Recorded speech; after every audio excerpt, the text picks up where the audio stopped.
दोस्तों नमस्कार, स्वागत है आपका आज की क्लास में। आज अधिगम की हमारी दूसरी महत्वपूर्ण क्लास है।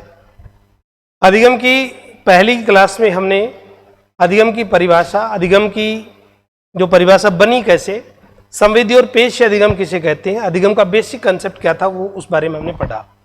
यहाँ पर आज की बहुत महत्वपूर्ण क्लास है। लर्निंग के संबंध में अधिगम एक ऐसा महत्वपूर्ण टॉपिक है जो सभी भर्ती परीक्षाओं के लिए महत्वपूर्ण है और समझ विकसित करने के लिए भी बहुत महत्वपूर्ण है। तो अधिगम की ऐसी कौन कौन सी विशेषताएं हैं जो पढ़ने के बाद, जो समझने के बाद परीक्षा में हमारे सवाल अच्छे ढंग से सही हो जाएं। तो अधिगम की बहुत सारी विशेषताएं, एक एक विशेषताओं पर मैं यहां पर खुलकर चर्चा करेंगे। आप अधिगम की जो विशेषताएं, एक सवाल निश्चित रूप से हर भर्ती परीक्षा में पूछा जाता है। फर्स्ट ग्रेड के लिए निश्चित रूप से आप तय मानो कि आज की क्लास से एक क्वेश्चन बनने वाला है। लर्निंग की जो विशेषता है, कैरेक्टरिस्टिक्स ऑफ लर्निंग, जिसे अधिगम की प्रकृति, नेचर ऑफ लर्निंग भी कहा जाता है। तो अधिगम की विशेषताएं कौन कौन सी है, इन पर हम चर्चा करनी प्रारंभ कर रहे हैं। यहां पर अधिगम की जो विशेषताएं हैं, अधिगम की सबसे पहली जो विशेषता है आपके सामने है, सीखना व्यवहार में परिवर्तन है। सीखना व्यवहार में परिवर्तन है। Learning is the change in behaviour. सीखने के कारण व्यक्ति का व्यवहार बदलता है, उसे ही हम अधिगम कहते हैं। ये बात बिल्कुल सही है। हमने पहले भी जब कंसेप्ट समझा था संवेदी और पेश अधिगम का, वहां पर भी इस बात की चर्चा की थी। मैं पुनः आपको समझा देता हूं। सीखना जो लर्निंग है, इस लर्निंग को व्यवहार में परिवर्तन कहा जाता है। यानी यदि व्यवहार में परिवर्तन होगा तो हम क्या कहेंगे, उसको अधिगम कहेंगे। व्यवहार में परिवर्तन को क्या कहेंगे, अधिगम। लेकिन जो ये व्यवहार में परिवर्तन होता है, ये व्यवहार में परिवर्तन तीन प्रकार से होता है। तो क्या तीनों प्रकार के परिवर्तन को अधिगम कहेंगे? व्यवहार में परिवर्तन तीन प्रकार से होगा। एक होता है, पहला जो होगा अपेक्षाकृत स्थायी परिवर्तन कहलाता है। अपेक्षाकृत स्थायी परिवर्तन। और दूसरा जो परिवर्तन होगा, अपेक्षाकृत स्थायी परिवर्तन, दूसरा जो परिवर्तन होगा, यह परिवर्तन कहलाता है स्थायी परिवर्तन। कौन सा परिवर्तन कहलाएगा? स्थायी परिवर्तन। और तीसरा जो परिवर्तन है, तीसरा परिवर्तन कहलाता है अस्थायी परिवर्तन। तीसरा परिवर्तन कौन सा है? अस्थायी परिवर्तन। यहां पर हमने चर्चा की थी कि अधिगम के कारण जब बच्चा सीखता है तो सीखने के कारण बच्चे के व्यवहार में चेंज आता है, परिवर्तन आता है। तो व्यवहार में परिवर्तन तो तीन प्रकार से दिखाई देता है। तो क्या तीनों प्रकार को हम अधिगम कहेंगे? यहां पर अपेक्षाकृत स्थायी परिवर्तन जो है और स्थायी परिवर्तन है और अस्थायी परिवर्तन है, तीन प्रकार से व्यवहार परिवर्तन होता है। तो हम अधिगम किसे कहेंगे? हम अधिगम केवल और केवल अपेक्षाकृत स्थायी परिवर्तन के कारण जो व्यवहार परिवर्तन होता है उसे हम अधिगम कहेंगे। और ये जो अपेक्षाकृत स्थायी जो परिवर्तन है, ये परिवर्तन दो प्रकार से होता है। एक होता है अनुभव से और दूसरा होता है अभ्यास से। एक अनुभव से होगा और दूसरा किससे होगा? अभ्यास से। तो अनुभव या अभ्यास से अपेक्षाकृत स्थायी जो परिवर्तन होगा, व्यवहार परिवर्तन होगा, केवल और केवल उसी को हम क्या कहेंगे? अधिगम कहते हैं। यह हमने पहले वीडियो में बहुत अच्छे ढंग से समझ लिया था। स्थायी जो परिवर्तन होता है इसे हम अधिगम नहीं कहते, क्योंकि स्थायी परिवर्तन में एक उदाहरण आता है परिपक्वन। और परिपक्वन को इंग्लिश में कहते हैं मैचुरेशन। और परिपक्वन एक नैसर्गिक प्रक्रिया है। कैसी प्रक्रिया है? नैसर्गिक। और नैसर्गिक या स्वाभाविक प्रक्रिया है जिसका संबंध शारीरिक वृद्धि से होता है, इसको हम अधिगम नहीं कहेंगे, ये स्थायी परिवर्तन होता है। अस्थायी जो परिवर्तन होता है इसे भी हम अधिगम नहीं कहेंगे, क्योंकि ऐसा परिवर्तन लंबे समय तक व्यवहार में नहीं रहता। कुछ घंटे, कुछ दिन, कुछ मिनट स्थिर रहता है, बाद में मनुष्य का व्यवहार मूल स्वरूप में बदल जाता है।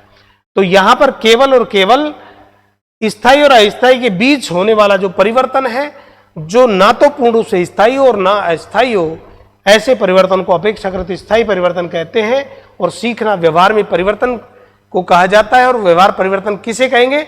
अपेक्षाकृत स्थायी परिवर्तन को अधिगम कहते हैं। नेक्स्ट, हमारी जो विशेषता है।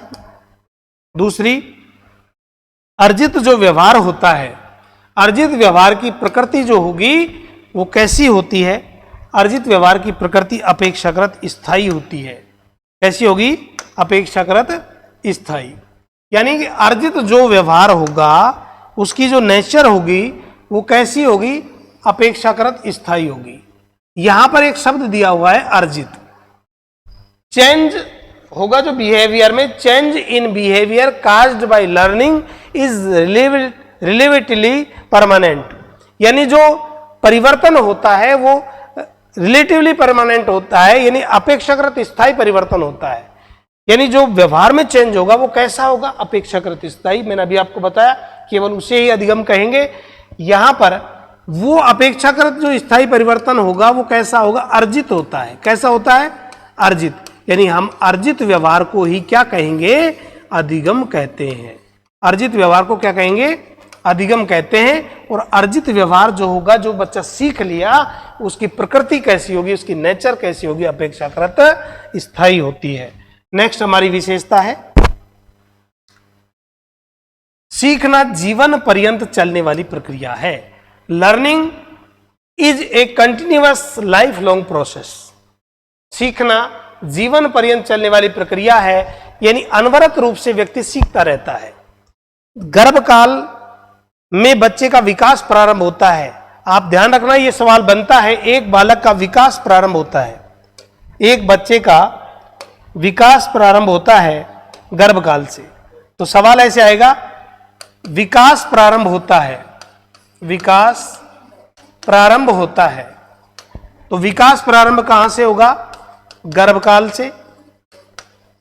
और सीखना प्रारंभ करता है बालक, तो सीखना प्रारंभ कब से करेगा? जन्म से। ठीक है, तो एक बालक अधिगम प्रारंभ करता है जन्म से, सीखना प्रारंभ करता है जन्म से, लेकिन एक बच्चे का विकास प्रारंभ होता है गर्भकाल से। तो सीखना जन्म से होता है, जन्म से लेकर मृत्यु पर्यंत बालक सीखता रहता है। इसलिए कहा गया learning is A continuous life long process. Next हमारी विशेषता है, चौथी विशेषता आती है, सीखना उद्देश्य से पूर्ण होता है। और कैसा होता है? गोल डायरेक्टेड होता है। सीखना कैसा होगा? उद्देश्य से पूर्ण होता है साथियों। कैसा होगा? उद्देश्य से पूर्ण। और कैसा होगा? लक्ष्य निर्देशित। जब भी कोई बालक किसी बात को सीखना प्रारंभ करता है तो लक्ष्य निर्देशित व्यवहार करता है। उसका उद्देश्य होता है उस काम में निपुणता हासिल करना। बिना उद्देश्य के कोई भी व्यक्ति किसी काम में संलग्न नहीं होता। अनुद्देश्य मंदो अपि न प्रवर्तते। Learning is a purposive and goal directed. सीखना उद्देश्यपूर्ण और लक्ष्य निर्देशित होता है, यानी बिना उद्देश्य के कोई व्यक्ति का कार्य नहीं करता है। नेक्स्ट हमारी जो विशेषता है, सीखना एक सार्वभौमिक प्रक्रिया है। सीखना कैसी प्रक्रिया है?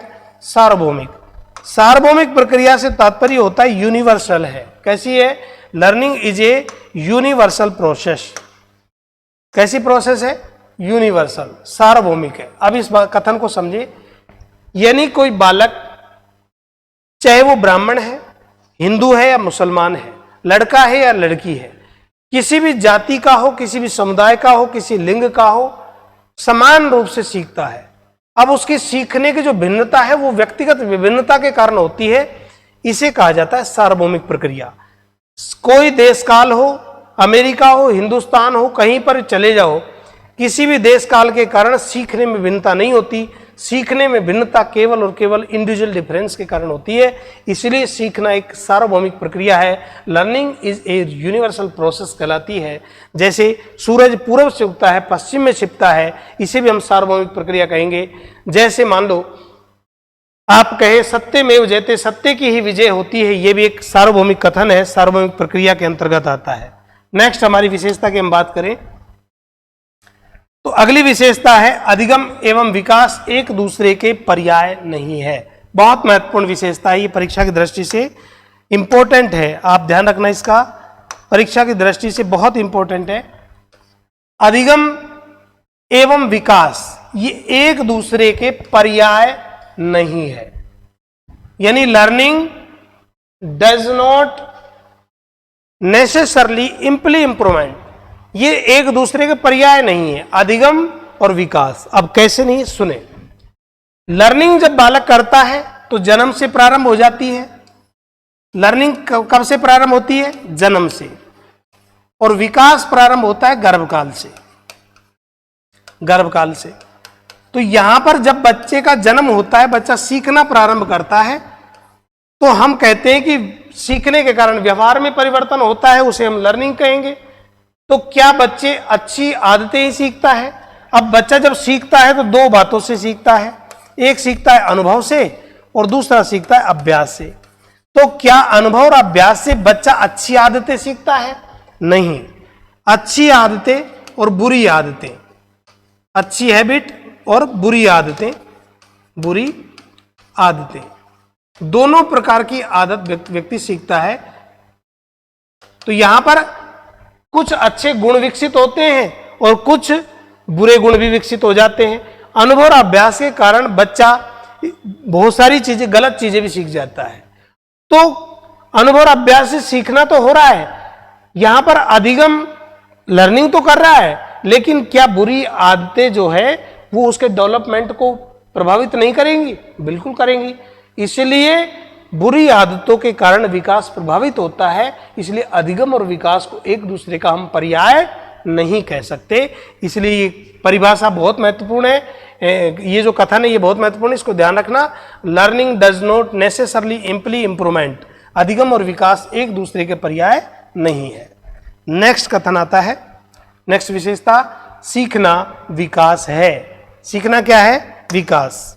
Learning is growth. जब भी कोई व्यक्ति किसी बात को सीखता है तो सीखने के कारण उसका डेवलपमेंट होता है, व्यवहार में चेंज होता है।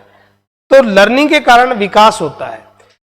यानी कि जब बच्चा किसी काम को सीख जाता है तो उस कार्य को अच्छे ढंग से करेगा, उस कार्य को वो बेहतर ढंग से संपादित करता है। इसलिए सीखना क्या है? विकास है। विकास की प्रक्रिया ही लर्निंग है। जैसे जैसे बच्चा सीखता जाता है उसका संज्ञानात्मक विकास, नैतिक विकास, चारित्रिक विकास, संपूर्ण जो विकास है, सभी पक्षों का जो विकास है वो विकास होता है। इसी कारण से कहा गया learning is growth, learning is development.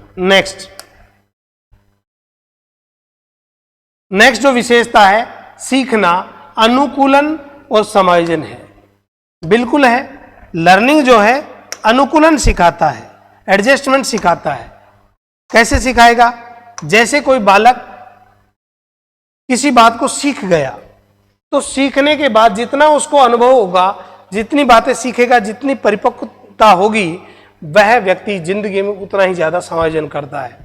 एक छोटा बालक है, घर पर कोई मेहमान आ जाता है, हम उसके लिए चेयर लाते हैं बैठने के लिए, बच्चा खुद आकर बैठ जाता है। हम कहेंगे बेटा अंकल को बैठ जाने दो, बोलो नहीं मैं खुद बैठूंगा। हम कहेंगे बेटा अंकल को बैठ जाने दो, तुम अंदर चलो दूसरी चेयर दे देंगे, इसी पर बैठूंगा। नहीं मानता। फिर जो मेहमान होता है वो कहता है कोई बात नहीं, बच्चा है, क्योंकि जिद करता है। अब उसमें इतनी समझ नहीं है कि ये मेहमान है और ये थोड़ी देर में चला जाएगा, कुर्सी यहीं रहने वाली है।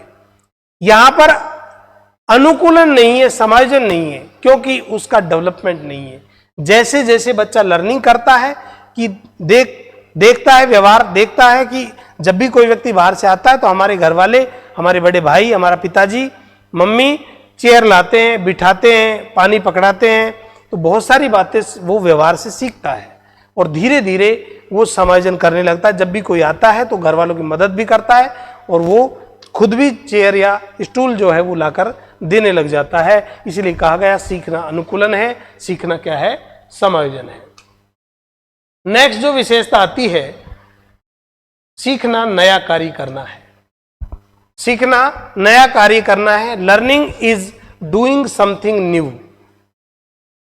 ये वुडवर्थ ने कहा सीखना नया कार्य करना है। अब सीखना नया कार्य करना कैसा है? जब तक नया कार्य करना नहीं है, जब तक कोई बालक ने किसी बात को सीख लिया तब तक वह उसको दोबारा नहीं दोहराता, उस कार्य को नहीं करता, तब तक उसे नया कार्य नहीं कहेंगे। तो सीखने के बाद अर्जित ज्ञान को दूसरी जगह उपयोग करना, नए तरीके से करने का प्रयास करना, सीखना नया कार्य कहलाएगा। Learning is doing something new. Next जो विशेषता आती है वो आती है सीखना अनुभवों का संगठन है। सीखना किसका संगठन है? अनुभवों का। लर्निंग अनुभवों का क्या है? संगठन है। लर्निंग इज ऑर्गेनाइजेशन और एक्सपीरियंस। सीखना अनुभवों का संगठन है।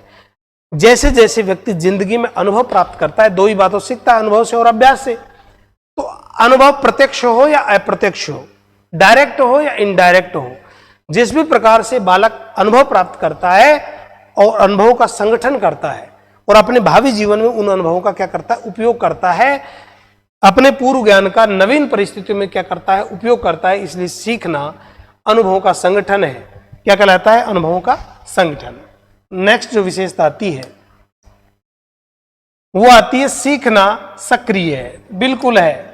लर्निंग तब तक अच्छी प्रकार से नहीं हो सकती जब तक बालक एक्टिव नहीं रहता।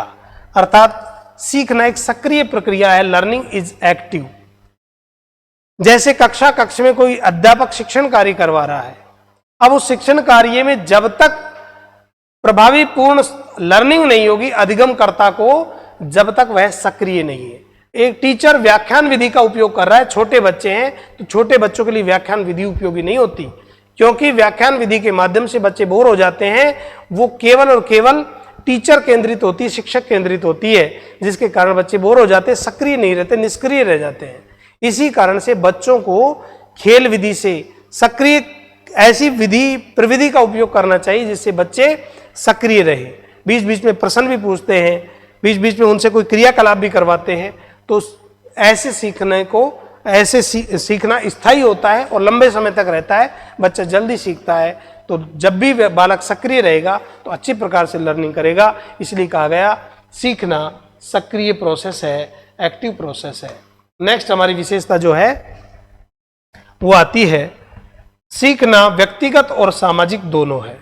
मित्रों, सीखना जो है व्यक्तिगत तो होता ही है। सीखना क्या है? व्यक्तिगत है, इंडिविजुअल है। अपनी क्षमता के अनुसार हर व्यक्ति अपनी बात को सीखता है, अपने व्यवहार को अर्जित करता है। जैसी जिसमें क्षमता होती है अपने गुणों को विकास करता है। लेकिन सामाजिक भी है, क्योंकि जैसे वातावरण में बच्चा रहता है उसी प्रकार के गुण उस बालक में विकसित होते हैं। वातावरण का बहुत प्रभाव पड़ता है। जैसे सामाजिक परिवेश में बच्चा रहेगा उसी प्रकार से उसका विकास भी होगा, उसी प्रकार की लर्निंग करेगा। अगर कोई खराब माहौल में बच्चा रहता है तो वो वहां पर उसका प्रभाव जरूर उस बच्चे पर पड़ता है। तो सीखना व्यक्तिगत भी है और सामाजिक परिवेश से होता है, इसलिए सामाजिक है। तो सीखना व्यक्तिगत और सामाजिक दोनों है। ये किसकी विशेषता है? अधिगम की विशेषता है। महत्वपूर्ण विशेषता है, ध्यान रखना। नेक्स्ट जो विशेषता आती है अधिगम की, सीखना वातावरण की उपज है। अभी हमने बात करी सामाजिक की, और सामाजिक संदर्भ में यही बात आती है कि सीखना किसकी उपज है? वातावरण की। Learning is product of environment. जितना अच्छा एनवायरमेंट होगा, वाटसन महोदय तो इतना कहते हैं कि तुम मुझे एक स्वस्थ शिशु दो, मैं उसे कुछ भी बना सकता हूं। एक अच्छे से बड़ा चोर, एक अच्छे से अच्छा वकील, डॉक्टर, इंजीनियर, जो आप चाहो मैं उसे वह बना सकता हूं। यह बात कौन कहता है? वाटसन। क्यों? उसने एक शब्द कहा, तुम मुझे एक स्वस्थ शिशु दो, क्योंकि पहले एबिलिटी का होना जरूरी है। यह कथन उसने पहले सोच समझ करके कहा। तो यहां पर वो क्या देगा? एनवायरमेंट देगा। तो एनवायरमेंट जितना अच्छा बच्चे को दिया जाता है उतना ही उसका डेवलपमेंट अच्छा होगा। तो सीखना वातावरण की उपज है, वातावरण पर निर्भर करता है सीखना। नेक्स्ट विशेषता आती है, वो आती है सीखना खोज करना है। सीखना क्या है? खोज करना है। Learning is discovery. बिल्कुल है। सीखना खोज करना कैसे है? जैसे कोई बालक किसी बात को क्रिया करके सीखता है। क्या करता है? क्रिया करके सीखता है। जैसे कोई बालक किसी काम को क्रिया करके सीखता है। Learning is discovery. अब क्रिया करके इसी बात को सीख रहा है मान लो कोई बालक, तो वहां पर खोज करके वो बालक उस काम को करना चाहता है। तो जब खुद काम करेगा तो सक्रिय रहेगा। तो सीखना खोज करना है, अर्थात जब भी जैसे आप रीट भर्ती परीक्षा की या फर्स्ट ग्रेड की आप तैयारी कर रहे हो, तो आप किसी भी भर्ती परीक्षा की जब तैयारी करते हो तो आप जो कंटेंट पढ़ते हो उसमें भी नई चीज खोजने का प्रयास करते हो। ऐसा नहीं है कि आप जो लिखा हुआ है केवल उसी को पढ़ते हो, आप और भी बातें बहुत सारी सोचते हो उस संदर्भ में। इसलिए सीखना क्या होता है खोज करना होता है। ये भी एक अधिगम की क्या है महत्वपूर्ण विशेषता आती है। नेक्स्ट बात करें तो अधिगम जो है या सीखना व्यक्ति के सर्वांगीण विकास में सहायक है। ये मैं आपको पहले भी एक्सप्लेन कर चुका हूं। सीखना व्यक्ति के सर्वांगीण विकास में, सर्वांगीण डेवलपमेंट में, यानी learning helps in balanced development of the personality.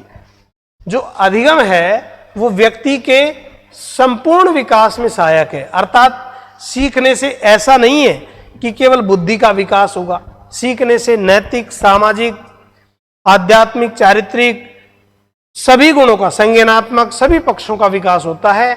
इसलिए लर्निंग से क्या होता है सभी पक्षों का विकास होता है। तो एक महत्वपूर्ण विशेषता बनती है अधिगम व्यक्ति के सर्वांगीण विकास में क्या है सहायक है। यह कथन बिल्कुल सही है।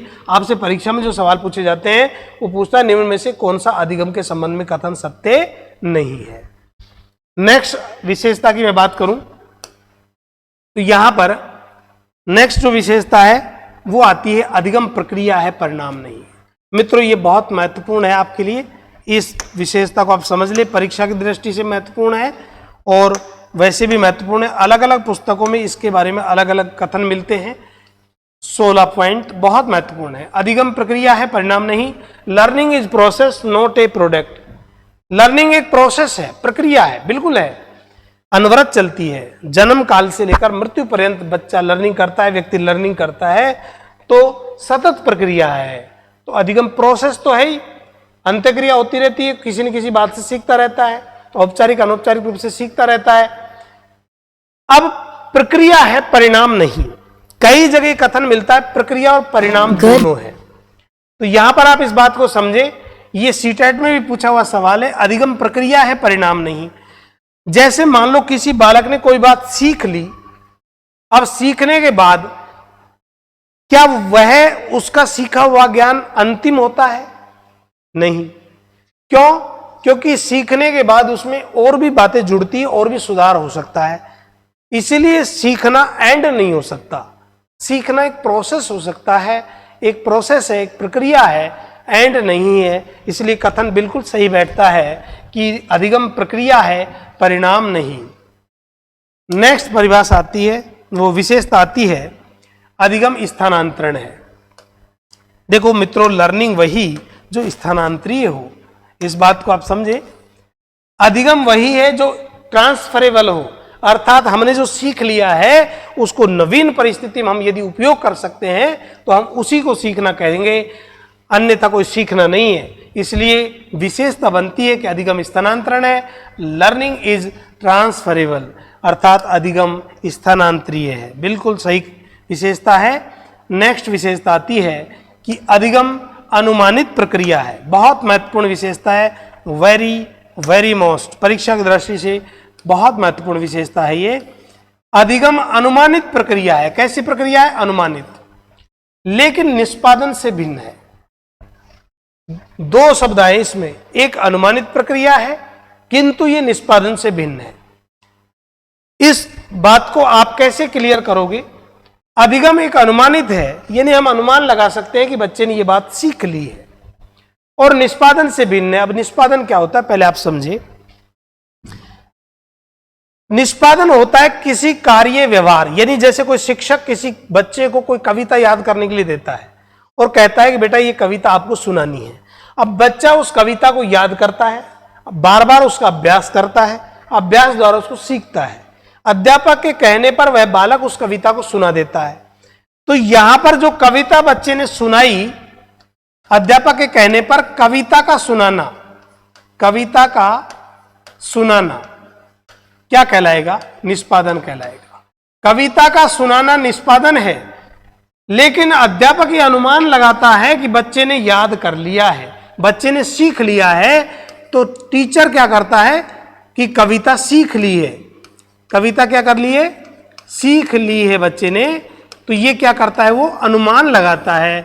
इसलिए सीखना एक अनुमानित प्रक्रिया है जो निष्पादन से भिन्न है, क्योंकि निष्पादन व्यक्ति का बाहरी व्यवहार या क्रिया को निष्पादन कहते हैं। बाहरी व्यवहार क्या है कि बच्चा अभ्यास कर रहा है और कविता को सुना रहा है, तो कविता का सुनाना जो व्यवहार दिखाई दे रहा है वो कविता का सुनाना निष्पादन कहलाएगा, क्योंकि निष्पादन किसी व्यक्ति का कार्य या व्यवहार निष्पादन कहलाता है। महत्वपूर्ण विशेषता है, ध्यान रखना। नेक्स्ट विशेषता आती है, अधिगम का मुख्य चालक अभिप्रेरणा है। अधिगम का मुख्य जो ड्राइव है वो क्या है, मोटिवेशन है। अधिगम का मुख्य चालक अभिप्रेरणा है।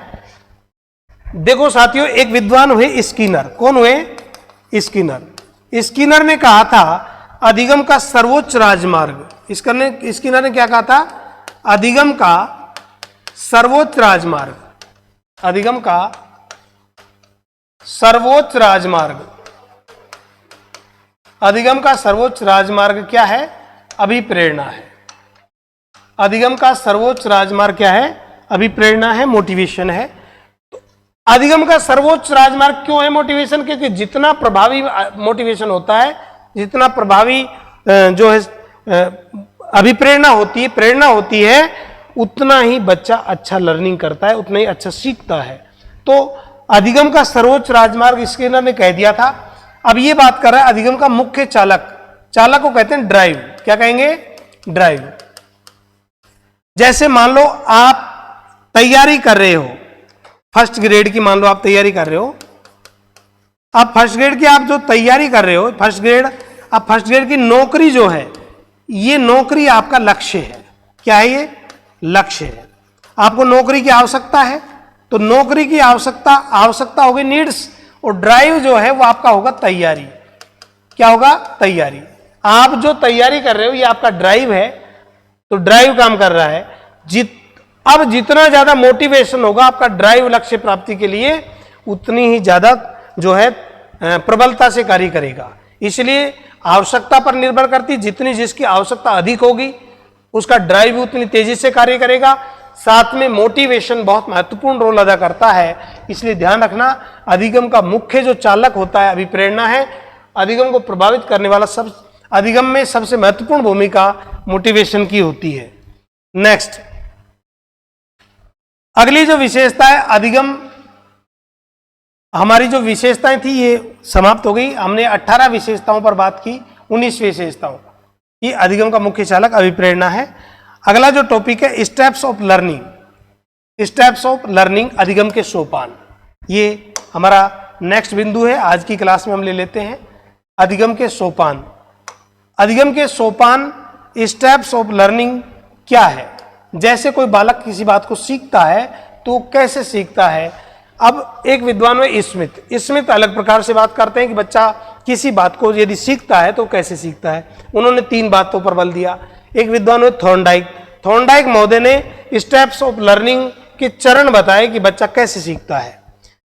थॉर्नडाइक ने प्रयोग किया था बिल्ली पर, और बिल्ली पर प्रयोग भी मैं आपको समझाऊंगा कि कैसे कैसे बिल्ली ने जो है लक्ष्य प्राप्त किया। सबसे पहले यहां पर अधिगम के सोपान में पहला जो चरण है, पेपर में पूछा जाता है सही क्रम का चयन करें। पेपर में पूछा जाता है सही क्रम का चयन करें। तो सबसे पहला जो चरण होगा वो कौन सा होगा, आवश्यकता।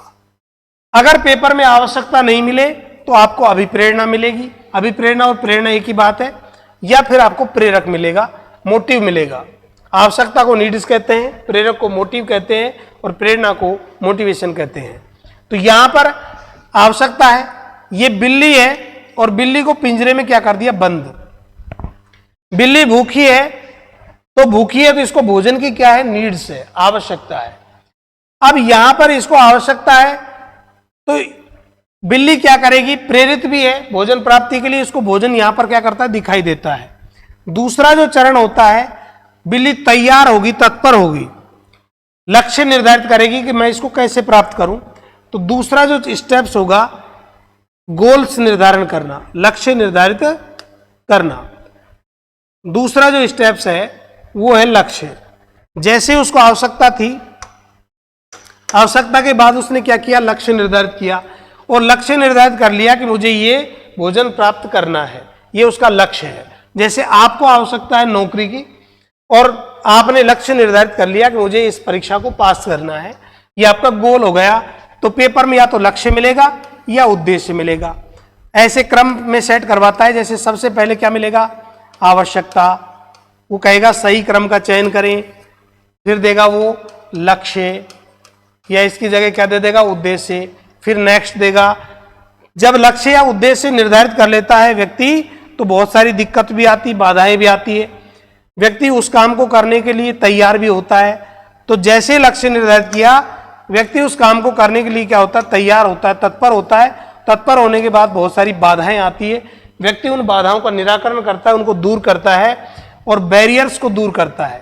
तो बैरियर्स को जैसे दूर करेगा तो क्या होगा, स्थिति क्या बनेगी, बैरियर को दूर करते ही अधिगम की स्थिति बन जाएगी।